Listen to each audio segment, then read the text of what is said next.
Hoy en Literatura para Oír, homónimos, Rafael Nadal, España.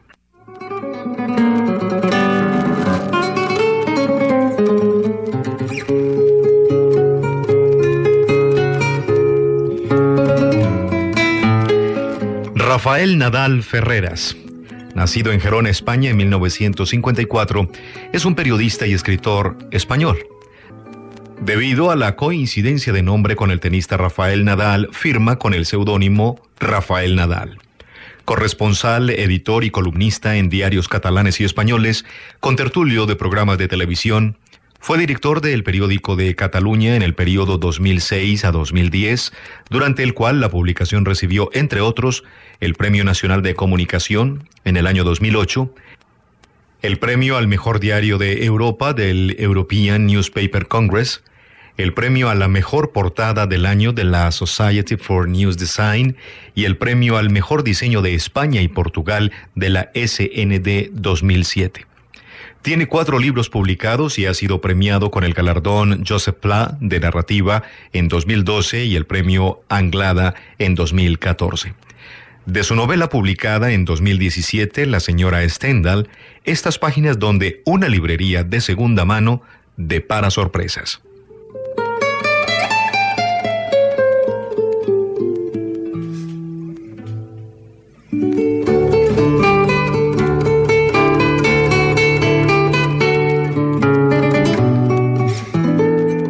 Entré en la librería de viejos solo para resguardarme de la lluvia y salí de allí con un tesoro.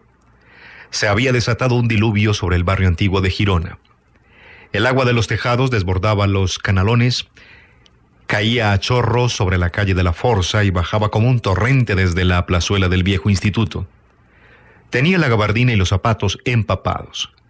Miré desesperado a derecha e izquierda, pero no encontré ningún portal donde guarecerme. Cuando por fin me decidí a continuar calle arriba, metí los pies en un charco y el agua me caló hasta los tobillos. Un rayo iluminó la catedral y acto seguido todo el barrio se estremeció con el sonido de los truenos.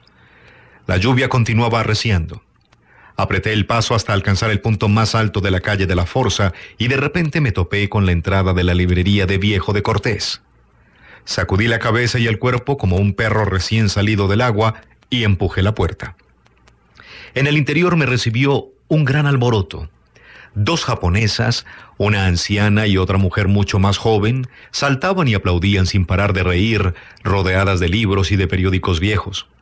Saltaban, bailaban, se ahogaban de la risa, se abrazaban y volvían a empezar presas de la emoción.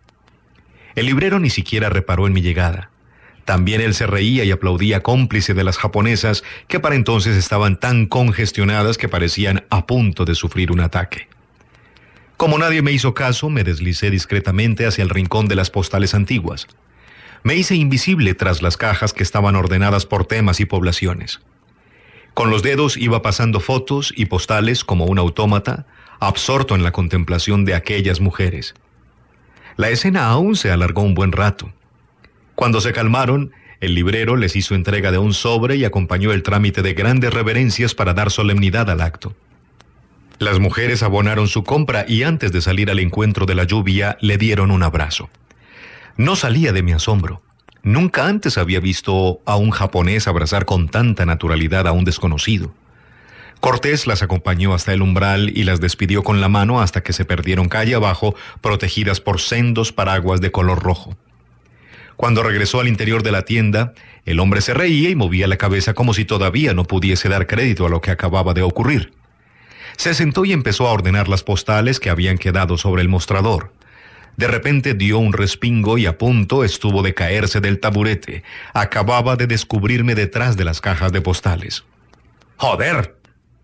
¿Cuánto hace que estás aquí? No te he visto entrar. El tiempo suficiente para ver el numerito de las japonesas. Ya me contarás de qué iba. Las 2 turistas, abuela y nieta, habían entrado a curiosear entre las postales antiguas. Era un ritual que practicaban desde hacía ya muchos años. En cada uno de sus viajes dedicaban gran parte de su tiempo a buscar postales antiguas de Japón con la esperanza de encontrar una vista concreta de su ciudad, Nagasaki, que fue arrasada por una de las 2 bombas atómicas lanzadas por los norteamericanos al final de la Segunda Guerra Mundial. Habían recorrido sin éxito las librerías de viejo de medio mundo hasta que aquella tarde, en el rincón más insospechado del planeta, acababan de localizar la postal soñada. No podían creérselo. Lo cierto es que habían encontrado no una, sino un lote increíble de 5 postales en blanco y negro, todas iguales, sin escribir, que estaban como nuevas. En ella se podía ver una gran avenida de Nagasaki y las fachadas de 2 edificios de viviendas, tal y como eran en los años 20, mucho antes de la guerra.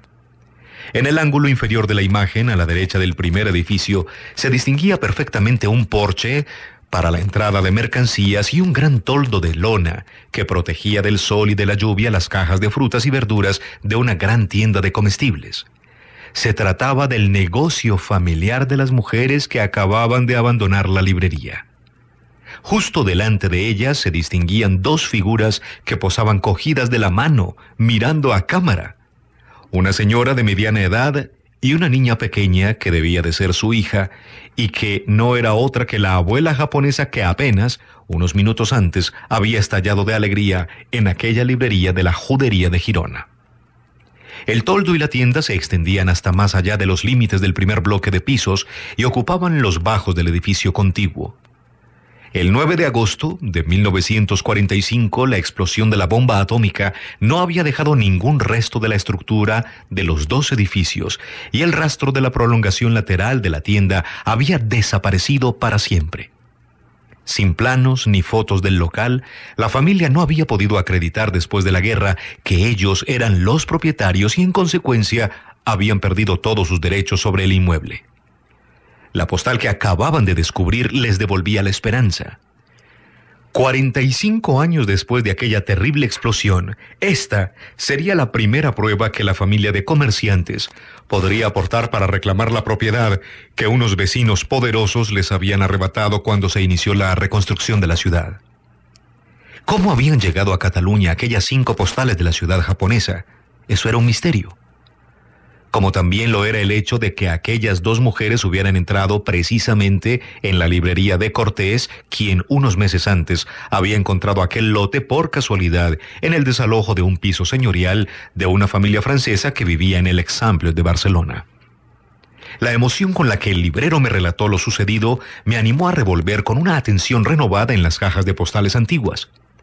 Elegí para mi colección un par de imágenes de pueblos de la costa, de principios del siglo XX, ambas con una pita florida en primer término y matas de diente de dragón por todas partes. A continuación, seleccioné una serie de fotos en blanco y negro de mujeres que clasificaban tapones de corcho en la calle a las puertas de algunas de las fábricas del Baix Empordà y de la Selva. Descubrí también una postal con una vista de mi pueblo, en la falda de las Guilleries, con las cumbres nevadas del Pirineo al fondo. Por último, abrí una caja llena de postales de carreteras y ante mis ojos desfilaron imágenes de carreteras de montaña y de la costa. Rutas que serpenteaban como ríos entre los valles y otras que atravesaban en línea recta las grandes planicies del país. Carreteras asfaltadas y caminos de tierra sembrados con guijarros y grava volcánica. Rectas larguísimas entre campos de maíz y curvas cerradas entre bosques que trepaban por los puertos de alta montaña. Y de repente descubrí la carretera de los árboles. Era una foto muy nítida, en blanco y negro. La carretera era inconfundible. En primer plano se podía ver la recta de los plátanos que atravesaba las arboledas. Más allá, el desvío del pueblo, la acequia, las veredas de la poza y las primeras curvas que se perdían entre robles y encinas, camino de las montañas. Di un grito de alegría y Cortés se sobresaltó. ¿Y ahora qué pasa? «Esta librería está tocada por la mano de Dios», exclamé muy serio. Aboné las postales y salí a la calle. Había entrado en la tienda solo para cobijarme y salía de allí impaciente por mostrarle a la señora Stendhal el tesoro que acababa de descubrir. Decidí que antes de volver a casa pasaría por el piso de la plaza de Sant Agustí. El diluvio no cesaba. Guardé el sobre con las postales en el bolsillo interior de la gabardina y me precipité calle abajo sin importarme el aguacero. No se veía un alma. Los turistas habían desaparecido y los gerundeses, acostumbrados a las inundaciones, se habían encerrado en casa y miraban con recelo la lluvia a través de las ventanas. El torrente de agua que bajaba por la calle de la Forza formaba una cascada en la escalera del viejo edificio de correos. Volví a sentir la humedad en los pies. Pasé los 4 cantons sin detenerme y crucé el río Onyar por el puente de Sant Agustí. La lluvia me golpeaba de costado. El nivel del agua había subido hasta alcanzar las galerías de las casas. Cuando por fin estuve a cubierto bajo los portales de la plaza, al fondo, más allá del último arco, descubrí 2 paraguas rojos que se cerraban entre un grupo de turistas a punto de subir a un autobús. El restaurante Stendhal estaba a media luz y un camarero que sacaba vasos tras el mostrador me informó que la señora Stendhal había ido a visitar a María a su casa de la plaza Saint-Père. Subí a toda prisa la escalera y entré en la casa. La señora Stendhal había dejado las cortinas descorridas y todas las persianas levantadas. Desde allí, contemplar la lluvia sobre el barrio antiguo, al otro lado del río, era un espectáculo extraordinario. Impaciente por estudiar la postal con más detenimiento, busqué en el escritorio las gafas de leer y me senté de espaldas a la ventana mientras el agua golpeaba con furia las azoteas y los tejados de la ciudad medieval. Saqué la postal de la carretera de los árboles y la coloqué bajo la lámpara que la señora Stendhal utilizaba para leer. Observé con detenimiento la imagen de la carretera y cuando descubrí la casita blanca me sentí atrapado por la nostalgia. Era tal y como la recordaba, rodeada de árboles, a la derecha de la recta de los plátanos que llevaba al pie de las montañas más allá del cruce del pueblo. Se podían distinguir con claridad los rosales de la entrada divididos en 2 por el camino de grava que conducía hasta la carretera. Detrás de la casa estaba el pozo y el enorme cerezo que presidía el huerto.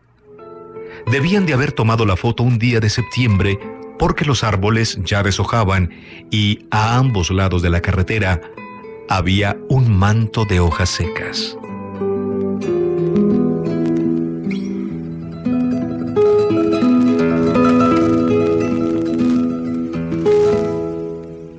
Ahora de Días de Champagne, una novela histórica basada en la familia de nuestro escritor invitado Rafael Nadal, estas evocadoras escenas con el trasfondo de la plaga de las vides que cambia todo su modo de vida.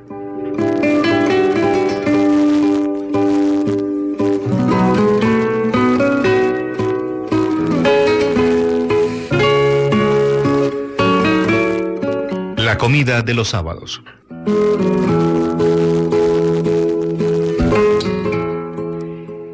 En casa, siempre que se descorchaba una botella de champán, mi padre pedía el tapón, lo miraba un buen rato con gesto de entendido, se lo llevaba a la nariz y lo hacía rodar entre los dedos buscando la marca del fabricante.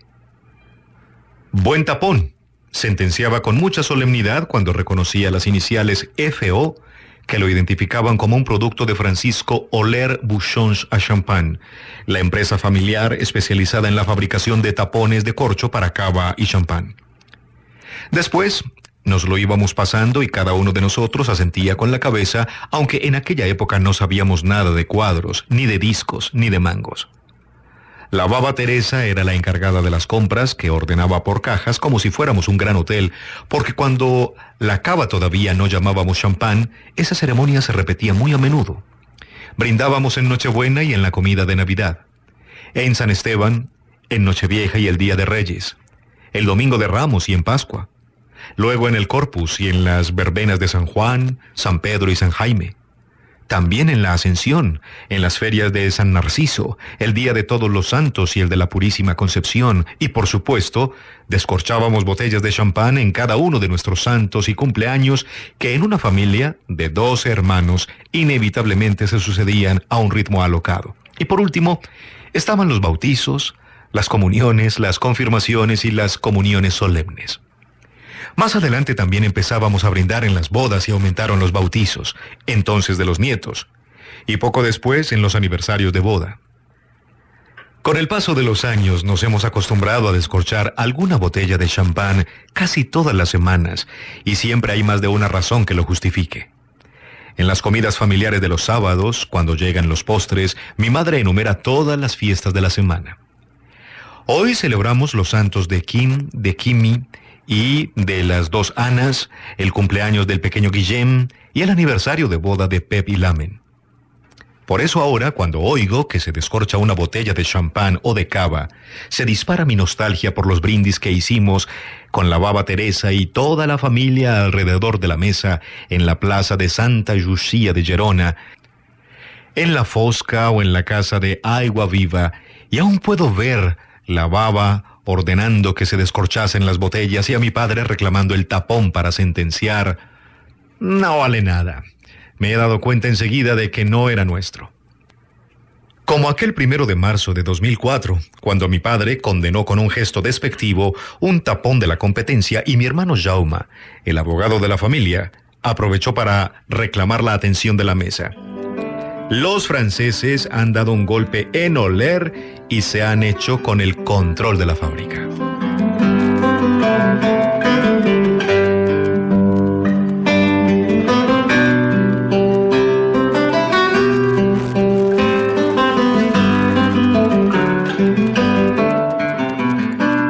El mayor de Camparó.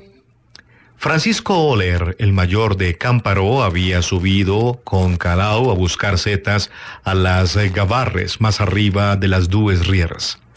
Francisco, que acababa de cumplir 16 años, se convirtió en el heredero de Camparó al mes de haber nacido, cuando murió su hermano mayor, Joseph, con solo 4 años. Desde aquel día se sucedieron los entierros en la familia. Primero murió otro hermano más pequeño, Jaume, de 2 años. Después, en un parto que se complicó, fallecieron a la vez la madre, María Martinel, y el pequeño que iba a llamarse Mena. Finalmente, una larga enfermedad pulmonar se llevó al padre, Gaspar Oler, Gasparó.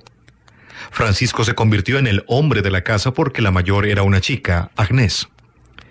Pasaron toda la mañana en la umbría, entre las Dues Rieres y el Puig Gros, y al mediodía, cuando se reunieron, tenían los cestos repletos de setas. Las tormentas de agosto habían descargado con más fuerza en aquella zona de las Gavarres y ahora, a primeros de septiembre, ya aparecían los primeros ceps de la temporada. Por eso habían ido tan lejos. Francisco sorprendió a Calau. «Subamos a los Metges. ¿No te parece bastante lo que hemos cogido?» «Sí, pero allí se estará muy bien a la hora de comer con este día tan despejado». El chico de Camparó llevaba días raro y Calau no quiso contradecirle. Bajaron la hondonada del Daró y subieron a la otra vertiente. Una hora más tarde comían un pedazo de pan y tocino, con la ermita de los Metges a sus pies, rodeados de romeros y madroños tan cargados de frutos que las ramas parecían a punto de quebrarse. Sentados uno al lado del otro, con la espalda apoyada contra un alcornoque recién pelado, miraban hacia el norte, los ojos perdidos en la llanura del Empordà y el Golfo de Roses. El Montgrí se veía tan cerca que daba la impresión de que podían tocar la montaña con la punta de los dedos y alargando un poco más la mano, incluso habrían podido acariciar el Cabo Norfeu. Escucharon voces que se elevaban desde los bancales que tenían detrás y supieron que eran burros que transportaban planchas de corcho recién sacadas hacia alguna caldera, puede que hacia Cangironés. Francisco cortó un trozo de tocino y lo sostuvo entre el cuchillo y el dedo gordo. Después partió un trozo de pan y se lo metió todo en la boca con el cuchillo. Masticó despacio para ganar tiempo y dejar que las palabras se ordenaran en un tono muy solemne. «Me voy a Francia». Calau hizo una mueca, pero no dijo nada. Permanecieron en silencio un buen rato masticando. Francisco cogió la bota. Desde el verano, Agnès ya no le bautizaba el vino. Echó un trago largo y se pasó la manga por la boca. «Maldita sea. Desde la ficholera, aquí no hay nada que hacer», insistió y ahora miró a Calau, que seguía inmóvil con la mirada perdida hacia el norte. «El viejo Forns dice que unos taponeros catalanes de Reims han dado trabajo a cuadradores de Llagostera y parece que también los buscan en Toulouse». Calau no contestó. Con la punta del pie había arrancado una seta venenosa. La cabeza le daba vueltas tratando de imaginarse cómo sería viajar al norte. Pensó que quizás él también podría irse. Después se dio cuenta de que no tendría valor para abandonar a su madre y empezó a marearse. Francisco era huérfano. No tenía ataduras. estaba cargado de razón. Hacía 4 años que en el pueblo todos habían perdido las viñas y también habían dejado de cortar cuadrados para hacer tapones de corcho porque desde la plaga nadie los compraba.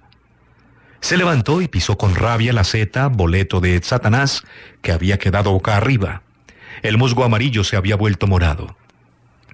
«Bajemos», se limitó a decir. «Pronto refrescará».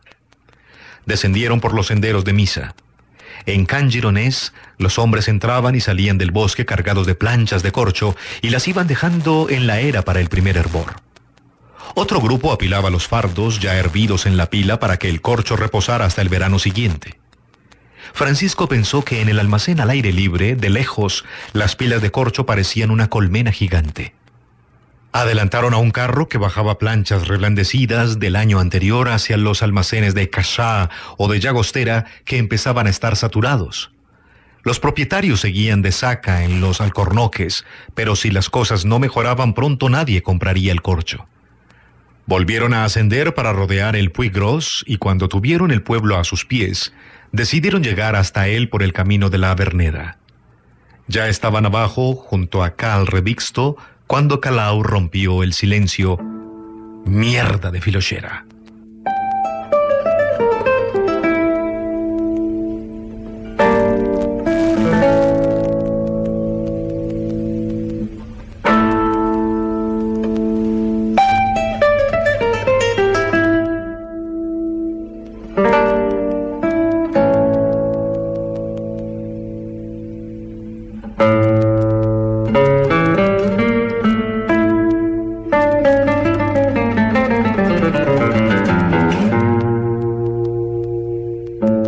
Hoy en Literatura para Oír les hemos presentado Homónimos. Rafael Nadal Ferreras, escritor español, nacido en Gerona en 1954, quien se firma con el seudónimo Rafael Nadal.